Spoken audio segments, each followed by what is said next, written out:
पाकिस्तान और अफगानिस्तान इस्तंबुल मुज़ाकरात में जंग बंदी पर मुत्तफिक। तुर्क वज़ारत ख़ारजा के एलामिये में कहा गया है कि फ़रीक़ैन ने निगरानी और तस्दीक़ी निज़ाम कायम करने पर इत्तफ़ाक़ किया है। मुआहदे की खिलाफ वर्जी करने वाले फ़रीक को सज़ा आयद की जाएगी। मुज़ाकरात का अगला दौर 6 नवंबर को इस्तंबुल में होगा, जिसमें जंग बंदी के नफाज के ज़वाबित तय किए जाएंगे।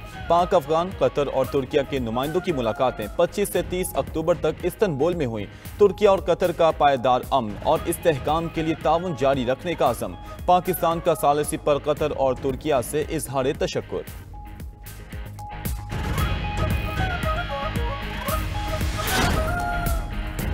पाकिस्तान के उसूली मौक़िफ़ की जीत हुई। वफाकी वज़रा का पाक अफगान मुज़ाकरात के हवाले से रद्द-ए-अमल। अता तारर ने कहा कि अफगान तालिबान को यकीनी बनाना होगा कि उनकी सरजमीन पाकिस्तान के खिलाफ इस्तेमाल न हो। खिलाफ वर्जी करने वाले फरीक के खिलाफ सजा का तयन होगा। पाक अफगान सरहदें खोलने का फैसला बाद में किया जाएगा। उम्मीद है अब दहशतगर्द कार्रवाइयाँ नहीं होंगी। वज़ीर मुमलिकत दाखिला तलाल चौधरी बोले, पाकिस्तान अपने उसूली मौक़िफ़ से पीछे नहीं हटेगा। पाकिस्तान के अवाम और अमन हमारी रेड लाइन है। अफगानिस्तान भारत की प्रॉक्सी बना रहा है तो कभी आगे नहीं बढ़ पाएगा। अफगानिस्तान को समझना चाहिए कि भारत उनकी सलामती और खुद मुख्तारी की जमानत नहीं दे सकता।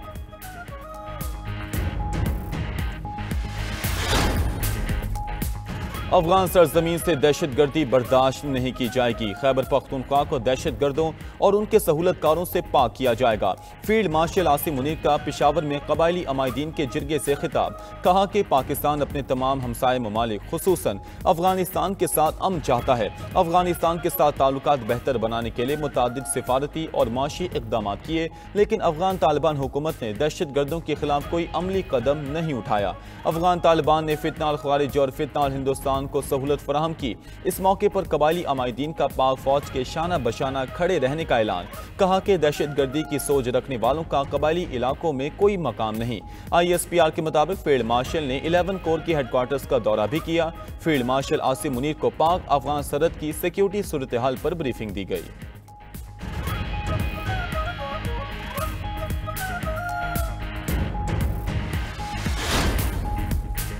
पाकिस्तान और अमेरिका का अफगानिस्तान से पैदा होने वाले चैलेंजेस से निमटने पर इत्तफाक। वज़ीर दिफा ख्वाजा आसिफ से अमेरिकी सफ़ीर नटैली बेकर की मुलाकात। अफगानिस्तान की सूरत हाल, दिफाई ताउन मज़ीद मजबूत बनाने पर गुफ्तगू। फरीक़ैन ने पुरअमन, मुस्तहकम और महफूज अफगानिस्तान की अहमियत पर जोर दिया। इत्तफाक किया कि इलाकाई अमन व इस्तेहकाम के तहफ़्फ़ुज़ के लिए अफगान सरजमीन से पैदा होने वाले चैलेंजेस से मौसर तरीके से निमटा जाना चाहिए।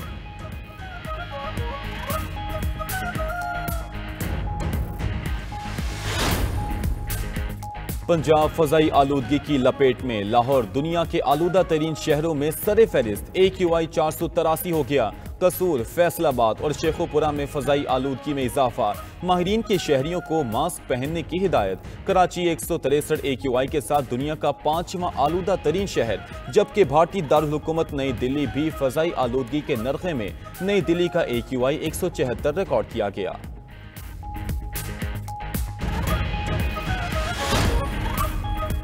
कराची के इलाके मवाच गोट में टायरों के गोदाम में लगी आग बुझा दी गई। फायर ब्रिगेड की 8 गाड़ियों ने आग पर काबू पाया। कूलिंग का अमल जारी है। आतिश ज़दगी से कोई जानी नुकसान नहीं हुआ। रेस्क्यू हुकाम के मुताबिक आग लगने की वजह ताहाल मालूम ना हो सकी।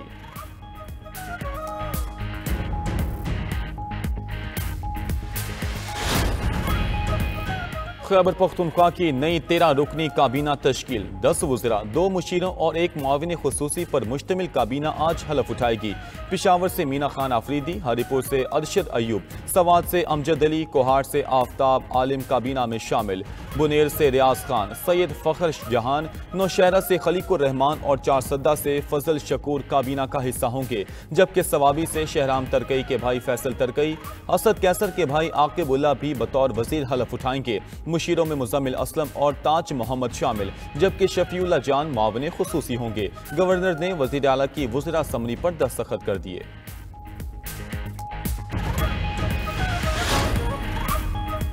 खैबर पख्तूनख्वा से सेनेट की जनरल नशिस्त पर PTI कामयाब। ज़िमनी इंतखाब में खुर्रम ज़ीशान 91 वोट लेकर सेनेटर मुंतखब हो गए।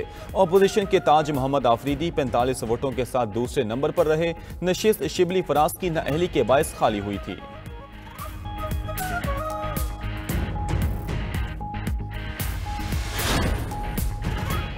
आज़ाद कश्मीर के नए वज़ीर आज़म के नाम पर इत्तफाक ना हो सका। आज़ाद कश्मीर में नई हुकूमत लाने के लिए सियासी राबतों में तेजी।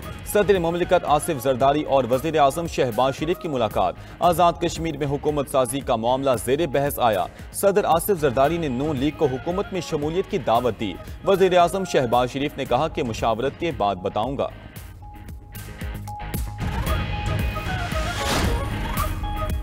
सऊदी अरब का नई उम्रा पॉलिसी का ऐलान। उम्रा वीजा जारी होने के एक माह में सऊदी अरब का सफर लाजिम होगा।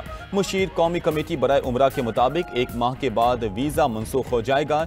ये ज़ाब्ते आइंदा हफ्ते से नाफिज होंगे। नई पॉलिसी का मकसद हरमैन शरीफैन में गैर मामूली रश पर काबू पाना है।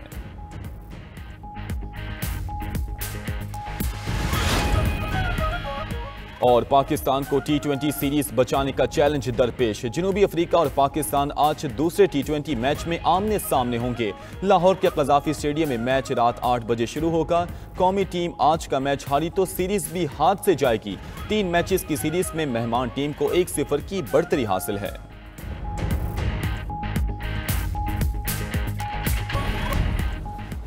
लेबनानी सदर का फौज को इस्राइली दरअंदाजी का सख्त जवाब देने का हुक्म। कहा कि फौज लेबनानी सरजमीन और शहरियों के तहफ़्फ़ुज़ के लिए हर मुमकिन इक़दाम करेगी। फैसला इस्राइली फौज के हमले में मुकामी सरकारी एहलकार शहादत के बाद किया गया। लेबनानी खबर एजेंसी के मुताबिक इस्राइली फौज ने करीबी गाँव में एक मजहबी तकरीब को निशाना बनाया।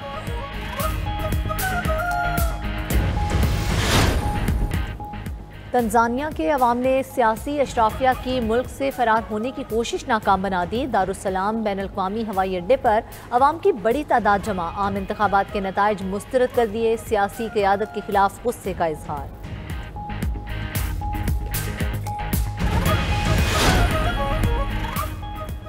नेपाल में सयाहों के कैंप पर बर्फानी तोदा गिरा। तमाम खेमे बर्फ के नीचे दब गए। पहाड़ से तोदा गिरने के दौरान बर्फ गहरे बादलों में तब्दील हुई। कैंपों में मौजूद सयाह पहले ही महफूज मकाम पर मुंतकिल हो चुके थे।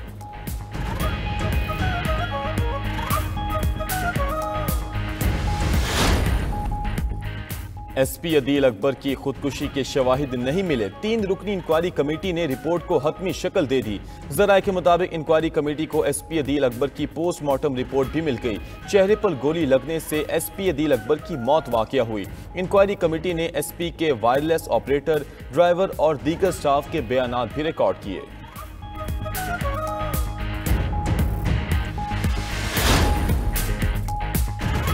कोहिस्तान मेगा करप्शन केस में पेशरफ्त। केस के मरकजी मुलजिम कैसर इकबाल के घर से नैब ने मजीद 20 करोड़ रुपए बरामद कर लिए। ज़राए के मुताबिक 2 अलग अलग कार्रवाइयों में 10-10 करोड़ रुपए बरामद हुए। मुलजिम कैसर इकबाल के घर से पहले 1 अरब 60 करोड़ रुपए बरामद किए गए थे। मुलजिम ने रकम रंग के डब्बों में छुपा रखी थी।